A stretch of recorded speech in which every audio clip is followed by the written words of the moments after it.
ගැරඬියල්ල bus අනතුරින් මගී 23 දෙනෙකු මිය ගියද මුළු රටම කතා කළේ එක් අයෙක් ගැනය.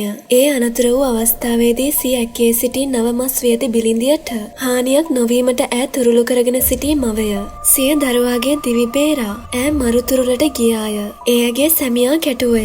මේ යුවල සිය දරුවන් සමග දිවි ගෙව්වේ හපුතලේ කොස්ලන්ද මීරිය බැද්ද ගමේය. බස් අනතුරින් මිය ගියද මරණින් පසු මුළු රටම කතා කළ ඇගේ තොරතුරු සොයා මීරිය බැද්දට ගියේය. දුප්පත්කමේ පතුලේ ගිලී සිටියත් ධන ලෙච්චමීටත් කාසි රාජාටත් කවදාවත් අඩු නොවන එකම සතුටක් තිබුණේය. ඒ අතේ ඇඟිලි ගානට සිටි දරුවන් ටිකයි. දවස තිස්සේම ඔවුන් වතුරස්සාවට ඔට්ටු වී වෙහෙස මහන්සියෙන් සවස ගෙදර එනකල් ගෙයි දොරකඩ එක පෙළට පිපෙන ඒ පුංචි පුංචි සිනා මල් වලින් ඒ විඩාව නිවුණු හැටි දැන සිටියේ ධන ලෙච්චමී කාසි රාජාටත් විතරමය. ධන ලෙච්චමී කීවාට ඇගේ සම්පූර්ණ නම ඥානමුත්තු ධන ලෙච්චමීය. ඇගේ ගම මහනුවර තලාවුතුවය නොගලියද්දේ කිරිමැටිය වත්තයි.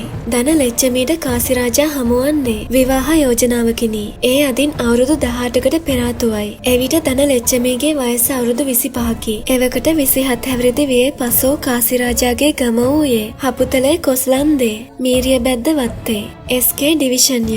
ලෙච්චමී කාසි රාජා හා විවාහ වූ පසුව පදිංචියට ආවේ ඔහු ජීවත් වූ මීරිය බැද්ද වත්තේ එස්.කේ ඩිවිෂන් එකටය. විවාහ වී ආදා පටන් කාසි රාජා මෙන්ම ධන ලෙච්චමී හරියට වැඩට ගියාය. කාසි රාජා එස්.කේ ඩිවිෂන්හි රැකියාව කළත් ධන ලෙච්චමී වැඩට ගියේ ඒ ආසන්නය වූ අක්කර 5 පෞද්ගලික වත්තටයි. නුවර ජීවිතයට වඩා ධන ලෙච්චමීට මීරිය බැද්දේ ජීවිතය අති දුෂ්කර වූයේය. ඒ දුෂ්කරතාවට හේතු එකක් දෙකක් නොව 3-4ක් තිබුණේ. එක් පසකින් ගමනක් යන්නට ඇති මාර්ග අපහසුතාවය.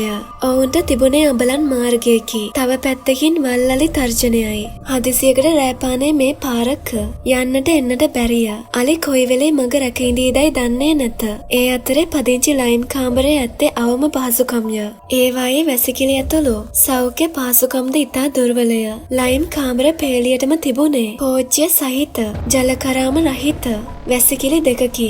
නුවර හුලම් වැදි ජීවත් වූ ධන ලෙච්චමීට මීරිය බැද්දෙන් හැමෝමේ සුළඟේ කර්කශ බව දරාගන්නටත් බැරි තරම් ඕවත් ඒ සියල්ල ලයිම් කාමර ඇතුලේ දූදරු සෙනෙහසට අකාමකා දමන්නට පුළුවන් වුණේය. ඔවුන්ගේ දරුවන් 5 දෙනාගෙන් 3 දෙනෙකු පුතුන්ය. 2 දෙනෙකු දියණියන්ය. 17 හැවිරිදි වැඩිමහල් දියණිය කාසි රාජා නිලෝෂාය. දෙවැනි දරුවා කාසි රාජා අනෝෂන්ය. තුන්වෙනි පුතා කාසි රාජා නිදසුන්ය. හතරවෙනියා පුතකි. ඔහු කාසි රාජා පියදර්ශනයි. බාලම දැරියගේ වයස මාස 9කි. ඇයට අවුරුද්දක් පිරෙන්නට තිබුණේ මාස 4කි. ඔය මාස 4 ඇතුළත දැරිය වචන කතා කරන්නට පෙර ඔවුන්ගේ ආගමට අනුව කළ යුතු චාරිත්‍රයක් තිබුණේ. ඒ හිස බෝගෑමේ මංගල්‍යයි. හිස බෝගෑමේ මංගල්‍ය සෑම දෙමළ පවුලකම ඉපදෙන දරුවන් සඳහා කරනු ලබන චාරිත්‍රයකි. සාමාන්‍යයෙන් මේ චාරිත්‍රය කරන්නට වයස අවුරුද්දක් පිරෙන්නට පෙර ලදරුවාදගෙන බොහෝ දෙනෙකු යන්නේ කතරගමටය. ඒත් සමහරු තම නිවස්වල මේ හිස බෝගෑමේ චාරිත්‍රය කරති. එය ආගමික චාරිත්‍රයක් වුවත් තරමක සුන්දරත්වයද ඇත්තේය. කතරගම පුදබිමේ ඔවුන්ගේම චාරිත්‍රය වෙනුවෙන්ම වෙන්නෝ තැනක්ද හිස බෝගාන්නට කරන වෑමියෝද සිටිති. එතනට ගොස් චාරිත්‍රයට අනුව හිස බෝගාන තුරු දරුවා හෝ දැරිය ඉඳගෙන සිටිය යුත්තේ මවගේ සහෝදරයෙකුගේ ඇකයේය. චාරිත්‍රයට මුහුණ දෙන්නේ දැරිවියක් නම් ඒ මොහොතේම කන් විදීමද මේ චාරිත්‍රයේදී සිදු කරයි. අනතුරුව බෝගාන ලද කෙස් ස්වල්පයක් මල් ටිකක් හා කපුරු පෙත්තක්ද බුලත් කොළයක තබා ගඟෙහි පා කරනු ලබයි. බෝගාන ලද හිසෙහි සන්දලම් කියා ඔවුන් තවරන්නේ සඳුන්ය. ඉන්පසු පාවච්ච චට්ට අන්දවා එහිදිත් මේ ඉන දැරියක නම් දිග සායකුත් හැට්ටයකුත්ද පිරිමි දරුවෙක් නම් වෙට්ටියක්ද අන්දවා කෝවිලට කැඳවා ගොස් පූජාවක් තබනු ලබයි. ඒ අතර ඉපදුනදා පටන් ඒ දරුවාට බාරහාර වී ඇත්නම් ඒ සියලු බාරහාර මෙහිදී ඉටු කරන්නේය. ඔය චාරිත්‍රයට බාලම දැරිය වෙනුවෙන් ඉතා ඉක්මනින් කරන්නට ධන ලෙච්චමීටත් කාසි රාජාටත් ඕන වූයේ ඒ වන විටත් ඇගේ වයස 9 මස සම්පූර්ණ කර තිබීම නිසාය. ඊටද ගිරවුන්සේ කතා කරන තව දරු රෑනම් වචනයක් සිටින නිසා ඒ වචනයක් ඇහිදාගෙන කොයි වෙලේ හෝ සිඟිත්තිය කතා කරතයි දෙගිඩියාවෙන් පසු වූහ. ඒ නිසා ඉතා ඉක්මනින් දැරියගේ හිස පෝගා තමන චාරිත්‍රය ධන ලෙච්චමීගේ මහගෙදරදී කරන්නට ඔහු සූදානම් වූහ. ඒ සඳහා ඔවුන් නුවරයා යුතු විය. බසෙන් බසයට මාරු වී දරු 3 දෙනෙකුත් සමග මීරිය බැද්දේ සිට නුවර යන එක තරමක වෙහෙස කර කරදරකාරී කටයුත්තක් නිසා ඒ ගමන තනි බසයකින් යන්නට ධන ලෙච්චමීත් කාසිරාජාත් සිතූහ. ඒ ඉසව්වෙන් යන තනි බසයක් වූයේ කතරගම කුරුණෑගල බසයයි. බසේ ගමන මහරයේ සිදුවන නිසා මිනිසුන් ගෙවල් වලින් පැමිණ නැවතුම්වල සිටිය යුත්තේද මහ රෑ හෝ පාන්දරය.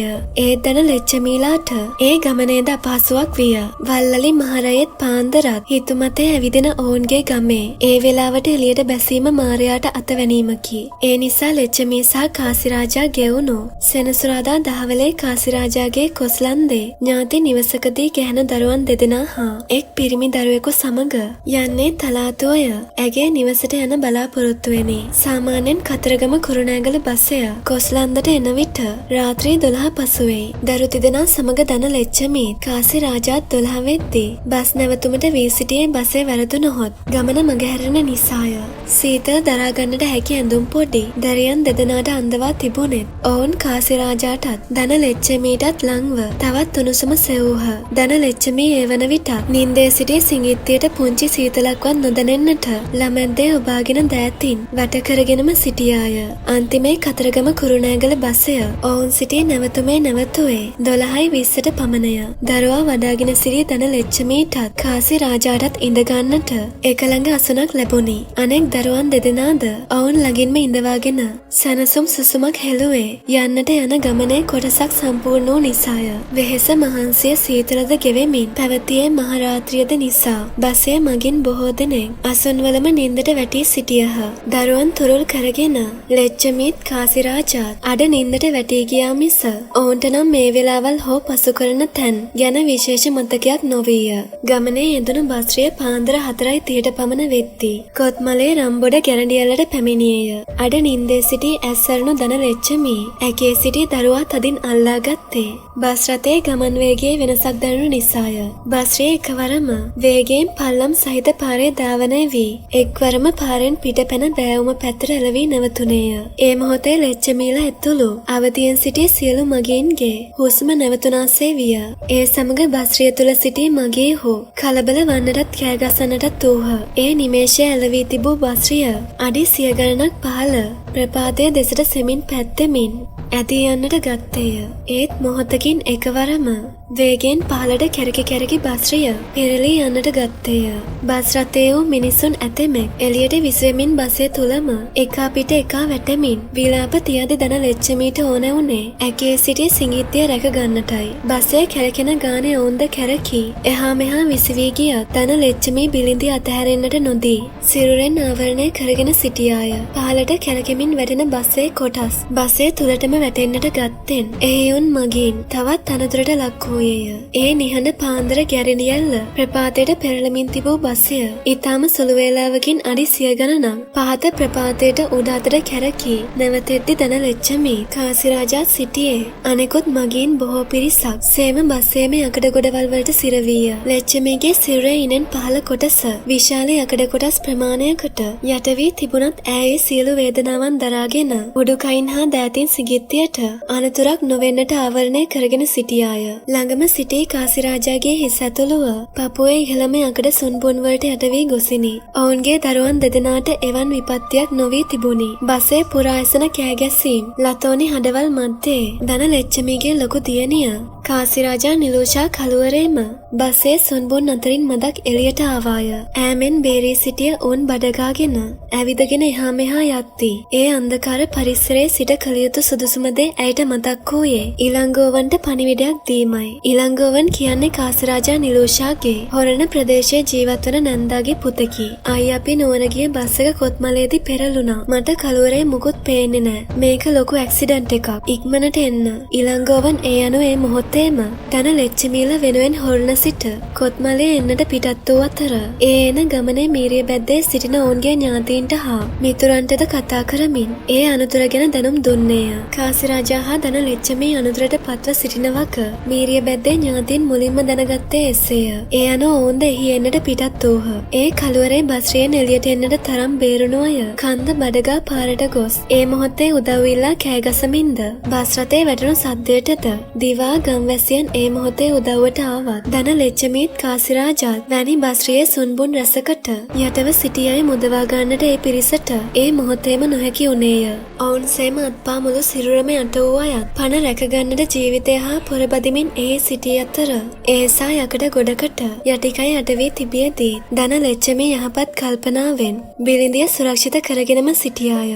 අඳුරේ ඒ සිදුවීම හරියට නොදුටුවද දරුවා මුදා ගන්නට යන විට එය දකින කාගේ හෝ දුරකථන කැමරාවේ ලෙච්චමීගේ ඒ අපිරිමිත දරු සෙනෙහස වීඩියෝ උනේය. මොහොතකින් එය මුහුණ පොත හරහා සිය දහස් ලක්ෂ ගණනකගේ ඇස ගැටි හදවත් කම්පා කරන්නට සමත් විය. ඊට තවත් විශේෂ හේතුවක්ද විය. ඒ එදා දවස මැයි 11 වෙනිදා ලෙච්චමීලගේ දවස වීමයි.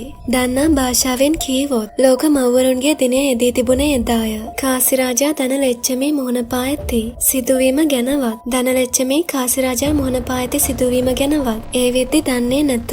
හේතුව හෙළවෙන්නට තබා වටපිට බලන්නටවත් බැරි ලෙසින් ධන ලෙච්චමීගේ කඳෙන් පහළ දඬු අඬුවකට හසුනාසේ කිලෝ 20 ගාණක් බර යකඩ ගොඩකට යට වී තිබියදී කාසිරාජාගේ කඳෙන් උඩු කොටස සම්පූර්ණයෙන්ම එවැනි යකඩ ගොඩකට යට වී තිබූ නිසාය. මුදා ගැනීමේ කණ්ඩායම් ඒ වන විටත් වෙහෙසකර බවින් හෝ ලෙච්චමී අතසා හිස හොලවමින් දියණිය ආරක්ෂා කරමින් සුරක්ෂිතව සිටියාය. පහසුවෙන්ම සිඟිත්තිය මුදා ගන්නට පුළුවන්කම තිබූ නිසා පැය ගණනක් උණුසුමේ රැකවල් කළ සිඟිත්තිය ලෙච්චමීගේ ඇකෙන් ගෙන නුවරඑළිය රෝහලට පිටත් කර හැරුණේය. ඒ වන විටත් අනතුරින් තුවාල ලද තුවාලකරුවන් බොහෝ පිරිසක් වූයෙන් ඔවුන් නවට රෝහල් කිහිපයකටම ඇවුණු අතර ඒ සියලු රෝහල් මෙන්ම ඒ මොහොතේ නුවරඑළිය රෝහලේ හදිසි ප්‍රතිකාර ඒකකයේ බස් අනතුරින් ගෙන එන තුවාලකරුවන්ට ප්‍රතිකාර කිරීම සඳහා විශේෂඥ වෛද්‍යවරුන්ගෙන් සුසැදි විශේෂ වෛද්‍ය කණ්ඩායමක් සූදානමින් පසු වූහ. මේ අනතුර සැලවූ මොහොතේ සිට රෝහල් අධ්‍යක්ෂ වෛද්‍ය මහේන්ද්‍ර සෙනවිරත්න සියලුම වෛද්‍ය කණ්ඩායම් සම්බන්ධීකරණය කරමින් අවශ්‍ය සියලු පාසුකම් සැපවූහ. ඒ මොහොතේ හදිසි ප්‍රතිකාර ඒකකයේ විශේෂ වෛද්‍යවරිය ලෙස කටයුතු කළේ විදුනි වික්‍රමසිංහය.